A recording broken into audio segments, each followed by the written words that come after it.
Yo, what's up, everybody? It's Andrew, and welcome to episode 161 of the Jaguar podcast. In this episode, I'm going to be discussing whether the Jags should pursue Houston Texans Defensive End J.J. Watt.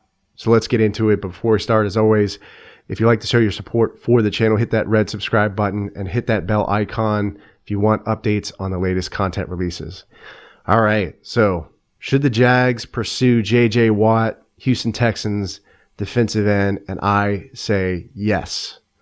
I think this would be a great move. And you all are probably thinking, might be getting a little ahead of myself because the season's just not over yet. But I think this is something the Jags should pursue because we really need somebody that will bring a lot of excitement to this town. We need a leader. And I feel like J.J. Watt is definitely that guy. He's a great player, obviously. I mean, he's had some injury trouble. He had that torn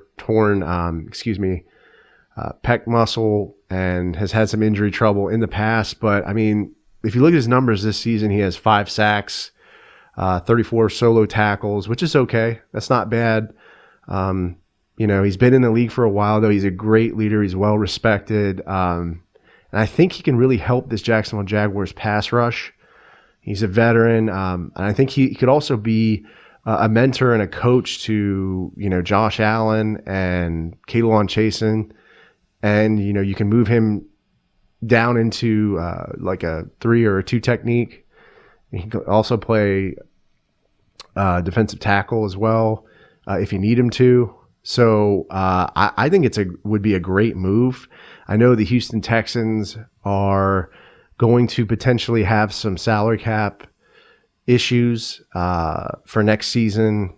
And I think they owe J.J. Watt about $17 million.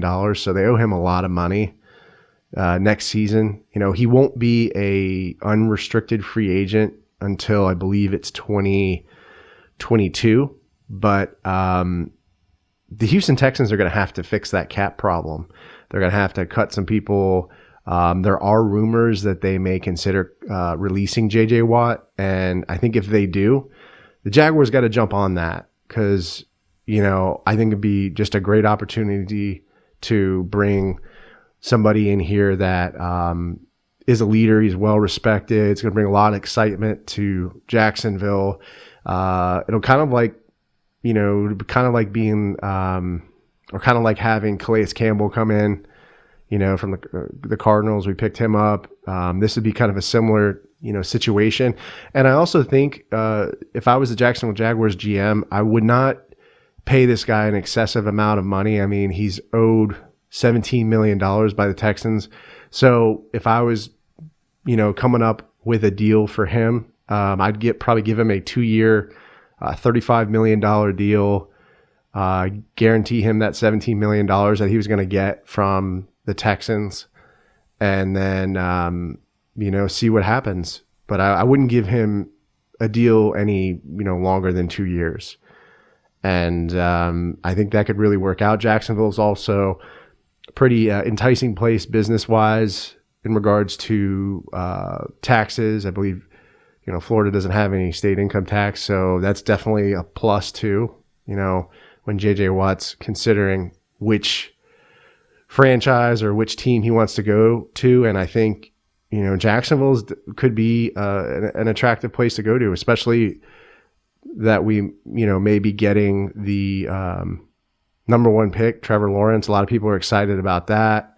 And Jacksonville has a lot of, upcoming young players, Laviska Shenault, CJ Henderson, Josh Allen, K'Lavon Chaisson. And I think he'd just be a great mentor. Really would bring a lot of great culture into that locker room, a lot of great energy. So I think it's something to look out for. I don't think it's, I don't think it would be something that would be far-fetched. I think Jacksonville would definitely jump on the opportunity to get J.J. Watt. So let me know how you feel about that. Let me know if you think J.J. Watt is a realistic situation. But leave a comment on the YouTube video or podcast episode. Subscribe to the channel if you want to support it and show your boys some love. And I hope you guys have a Merry Christmas and Happy Holidays. Stay safe, stay sane, stay healthy. Go Jags, and I'll see you next time.